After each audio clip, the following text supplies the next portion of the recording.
Welcome back to Sessions from Oblivion. That was the Raging Suns playing live in the studio, a tune called Tonight. Fint, Adam, Colm and Damo, you're very welcome. How are you? Thanks for having us. Thanks, cheers. I am so sorry for dragging you out of bed at, what did you say, 5 a.m? Up at 5, on the road for half 5. Ooh. So. Very, very sorry. It's not very rock and roll. Rock and roll never sleeps. No. Great performance, really enjoyed that. Thanks a million. Would it be fair to say it's sort of punchy pop rock? Yeah. I don't think we like to use the term pop too often, but yeah.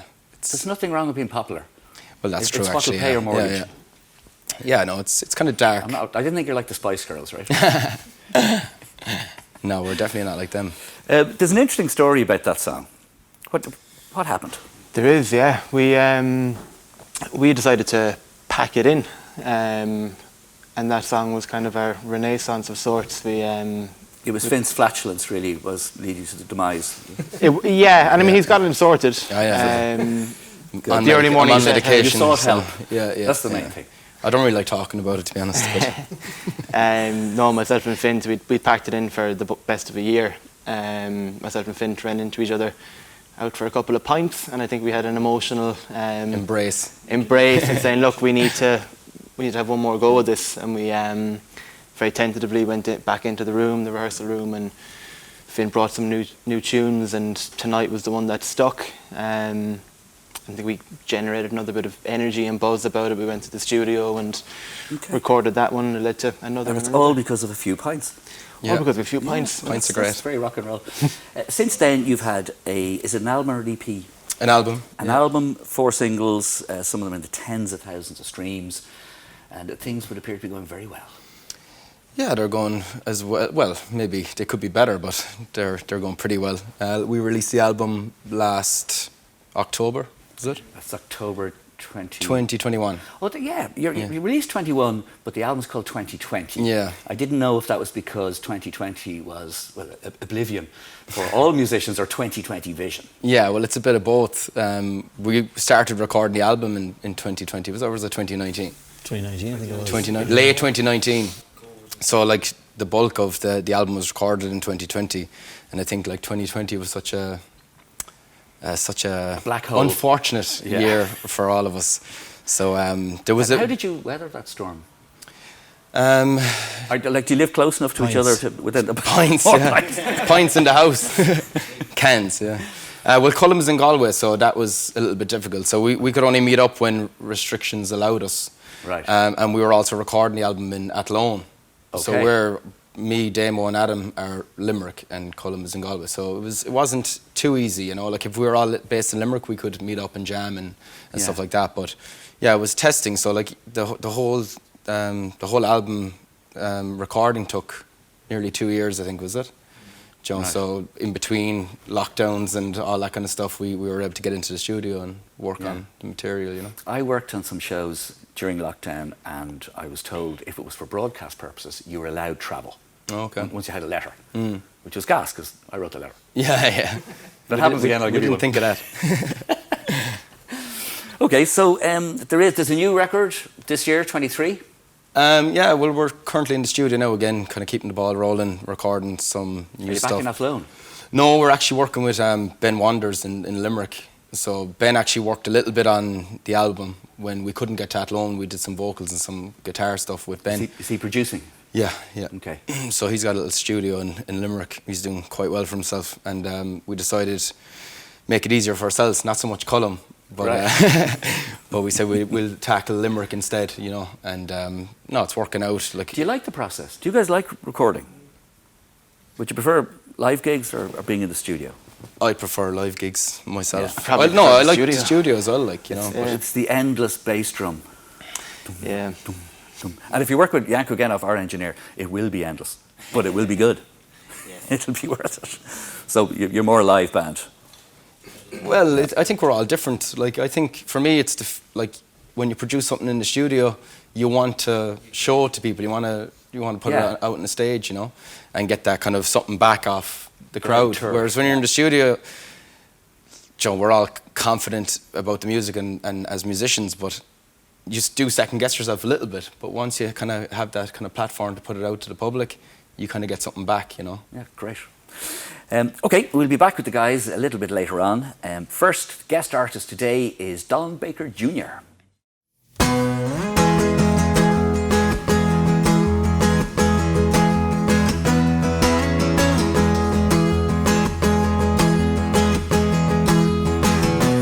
I got eyes sniffing all around me.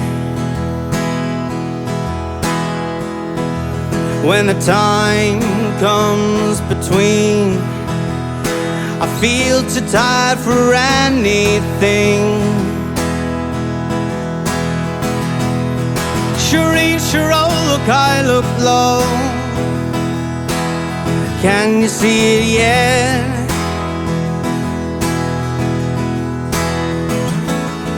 I bet with a little help we'll get you feeling your best.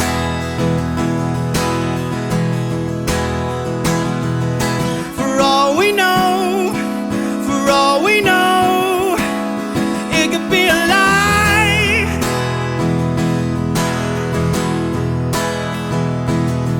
Like falling snow, no place to go, follow the wind to die.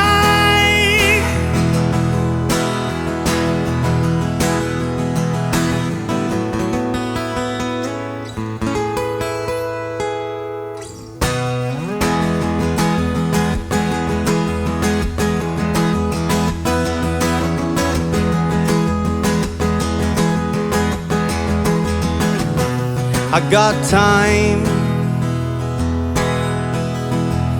Don't stress over the little things.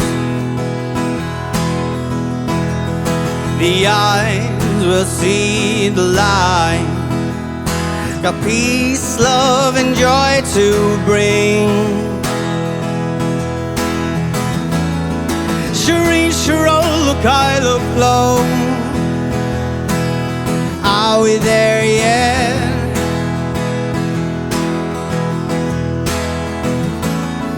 I bet you're feeling better now. So get up and get dressed.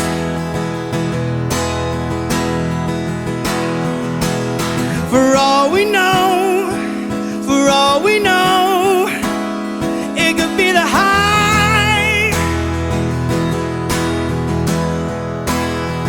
Yes, the light is cold and you're on your own, but that's what sweetness is by.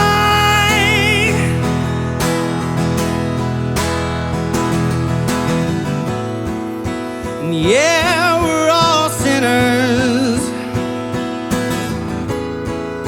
in our own right.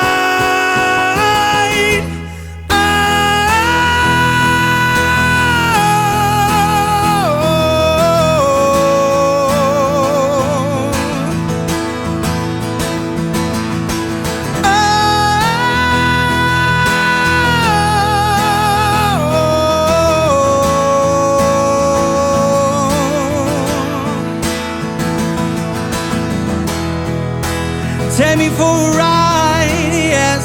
I'd like to see the night crest. I don't believe it's time yet, so I'm in the lion's nest. Take me for a ride, yes. I'd like to see the night crest. I don't believe it's time yet, so I'm in the lion's nest.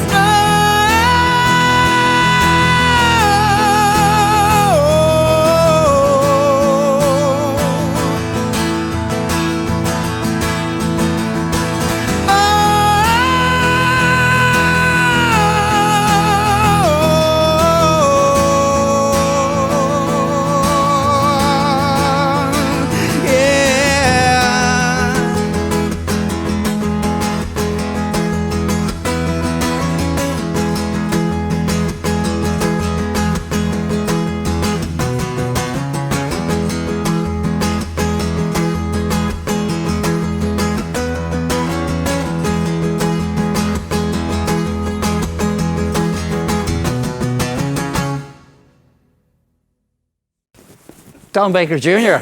That was pretty good.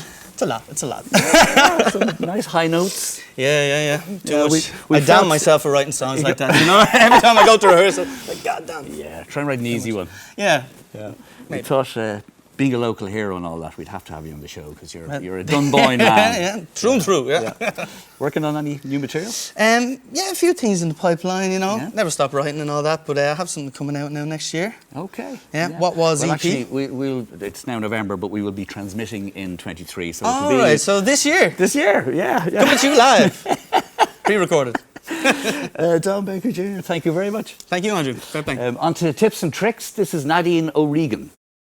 Nadine O'Regan, welcome to Sessions from Oblivion. How are you? I'm good. How are you? You are a broadcaster, a journalist, a book reviewer, a DJ, and you hold a master's in creative writing from Trinity. Are you just a big show-off? Well, I'm really impressed with your research, first of all. Wow. Well done.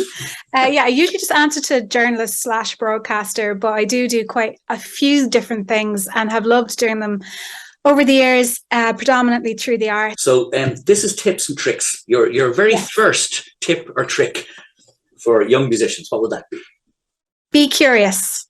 Ah. I've seen so many bands and artists who think that they have to stay doing exactly what it is that they do, whether they're the singer or the bass guitarist. And sometimes they've bought into the myth that music documentaries sell you, that, you know, everything is meant to be a certain way. But what I would say in this year is to examine what everyone else is doing, as well as looking at what you're doing. Because sometimes if you start looking at someone who's doing production in the studio, you might decide, well, maybe one day I'll helm my own album. Maybe one day I'll do my own marketing. Maybe one day I'll direct my own music video. So picking up tips from other people and learning is vital. Right. What is your second tip or trick? Okay, so I would say be practical as well. And actually, don't just think about, again, there's this idea that music documentaries sell you, that the record company comes down from the sky and they hand you this big contract, and then everything is there, everything is done for you. But actually what a lot of bands would say and artists would say these days is you need to be really careful about the deals that you're striking, and always get a lawyer. I know this sounds very much like, you know, advice from your mum or dad, but like, get a separate lawyer to actually review any contract that you sign. Don't sign a 5-album deal that signs away your rights without actually getting somebody else to check it. So, you know, again, with music and the arts, sometimes people are so invested in what they do, and that's so brilliant and wonderful, and they're making amazing music. But if you don't protect yourself via very practical things, whether it's an accountant or getting a lawyer, then you could really rue the day that you ever sign that contract. And that's particularly the case now, because record companies often have very, very, I would say, very, maybe deals with the likes of Spotify that benefit the record company, which the record company can often be a shareholder in Spotify. So it can be the case that the artist that signs to the wrong label may find themselves with a very small dividend from their work. So it can be the case that you might be better off just not signing to a label. So don't rule that out either, you know. So I would say, for all that, you know, you want it to be about the music and you want it to be about the art, take a good look at what your friends in the industry are doing. Take a good look at what other artists are doing, and actually ask people, say, look, should I do this? I don't know. So like, reach out to people. So be really practical, I think. Yeah. Mary Cogden did tips and tricks on the last series, and she told me that she didn't read a contract, and it turned out that she bought a lovely house up in Howth, and her kids were in school up there, and it was a dream home, and she didn't realize she had signed it over that if the tour didn't sell well, they'd take the house. And that's exactly what they did. Yeah. Isn't that mind-blowing? Yeah, well, I've seen friends of mine who've had that experience where they might sign a deal, and that deal might include them playing, say, the Olympia or another big venue. But if they don't fill the Olympia to a particular capacity, then these very negative repercussions start kicking in financially. Have you a third point? I do. I would say make the music you want to make. Now, I've given you some really practical tips, and the thing is, we do have to be practical in this world, but if you're making music that you don't love, what is the point of it all? At the end of the day, if a fan or a critic doesn't like your music, but you do, you can still go home and think, well, I made something I like. But if you succeed with music you don't like, then okay, fair enough. You might have a living, you might be able to tour, but you'll be playing songs night after night that you don't really believe in. And that to me isn't really a life in the arts. It's a life of maybe imitation of other bands that you thought you could be successful like them. It's not ideal. You know, I think, by the way, speaking of imitation, just one point, I don't think there's anything wrong with imitation, particularly early in your career. And I remember Nirvana actually, Smells Like Teen Spirit was their attempt at imitating a Pixies song. So, you know, imitation can work, you know, and particularly early in your career when you're trying out different styles and trying to find your voice, trying to find who you are. But when you find it, you know, keep it as precious, because it's your voice, it's your sound. And 10 years later, I can promise you, if you go back and play your old music, you'll still know every note that was you and every note that was something you imported from something that you thought was cool or kind of sexy at the time, but didn't really suit who you were. I know of one musician, he happened to be talking to my son, who's a musician as well, and they're doing quite well. And he had said to my son, you know, we're doing this because it's what's getting signed now. I made no bone. Now, he was very, very honest about it. And I remember thinking to myself, I wanted to be in the Clash. I wanted to be in a gang. I wanted to make raucous noise, and was much more interested in the people in the band than how well they could play, which might explain why I went nowhere. But at least that was the feeling in it. You know, even though you thought of it as a career, I think it's pretty awful to be saying, well, we're just chasing a record deal so we can have money. Yeah, I think the work has to be its own reward in music and in the arts, broadly speaking. Like if you're writing a novel, you have to love what you do every day. If you're making an album, you have to love it. I mean, why would you do it otherwise, really? Because it's so fickle, this world. There's so many artists, so many bands, so much talent out there, and there's the capacity to record in your bedroom. You know, there are no boundaries. And paradoxically, that makes it much, much more difficult for artists to succeed. And particularly now with touring, like touring isn't giving people the revenue that it once did. So I think you just have to say, what do I love? And sometimes, you know, if you come out of a great rehearsal space or a great small gig, that can be the best feeling in the world. You know, I think that never discount just that, you know, because I think as people go on in life, and you'll see it with some of the bands who are a little bit older, like they don't care if they're not playing the Olympia or the Three Arena or Vicar Street. They're just really happy to play a small, sweaty venue with their dedicated fans and come away at the end and feel absolutely excited and thrilled by what they've accomplished. So to me, that's a valid goal. Yeah. I think most people that are in the industry at the moment, the new people coming in, are into what they do, you know. And I suppose that there'd have to be, you know, you might want the song to go one way and the drummer might want it to go the other, but you know, there might be some sort of compromise. I know that U2 said the best idea always wins, and they try and leave their ego outside. Don't know if that's true or not, but that's what they said. Who said it? Bono. Nadine, three nuggets of advice. Really, really good. Thank you so much for taking part. You're very welcome. Thank you very much, Nadine. You mentioned off air there's something happening with you in the publishing world. Yeah, so we signed a publishing deal with a publisher in Italy, which covers mainland Europe. So including Germany, obviously. Including Germany. Which is a huge market. Yeah. So they're re-releasing the album over there. Right. A year on from when we released it. Okay. So, and the stuff that you're working on now, be it single EP or LP, for 2023, will that be covered under that? Yeah, it will. Obviously, when they do so well out of the original one, they'll go, let's do this. Of course, yeah. Well, hopefully it goes well for us, and then we can develop a relationship with them, like, you know. Okay.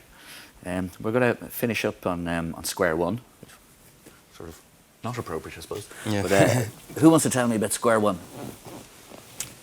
Well, I suppose I will. So yes, Square One is a funny one because I first played it to the lads with no lyrics or anything in the studio when we were recording the album with Mike O'Dowd in Athlone.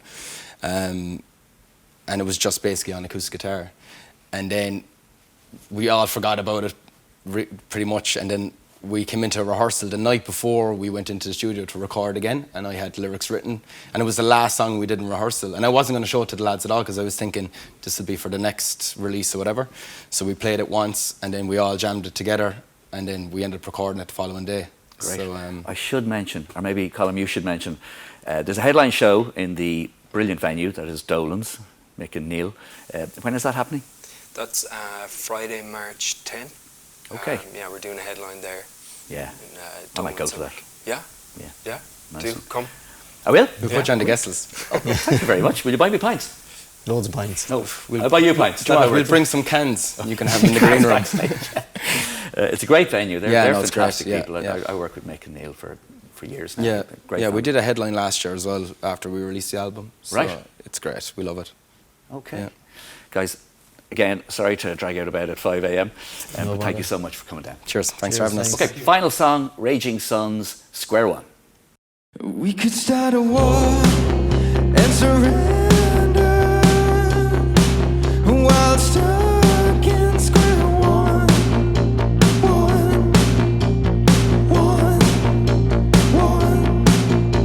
Yes, I'm still turning, raised from nothing, chose who we were, and lost so easy. We fight for someone. You raise your bar, son, and leave the lights on.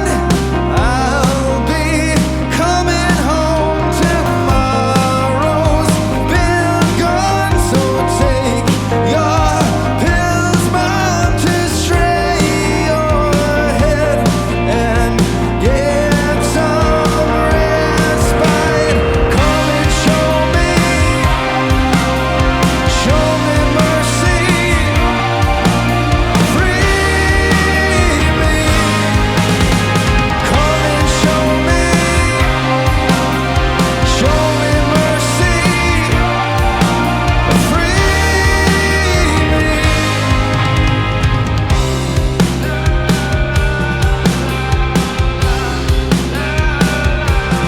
We could start a war and surrender while stuck in square one.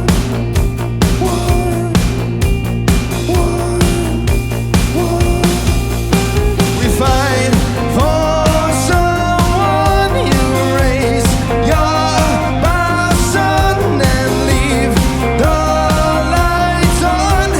I'll be coming home. Tomorrow's been gone, so take your pills, mom, to stray your head and get some respite. Come and show me mercy, free me. Come and show me mercy, free me.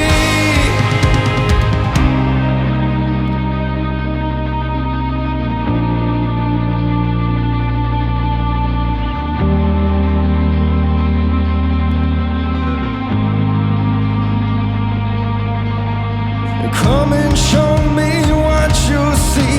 Two broken doors and buried dreams. We'll take it back and turn around. We grab the wheel and drag it down. Now show me all you wanna be. You took my hand, believed in me. Now choose your side or mine. One bullet in the back and I don't know why. Come and show me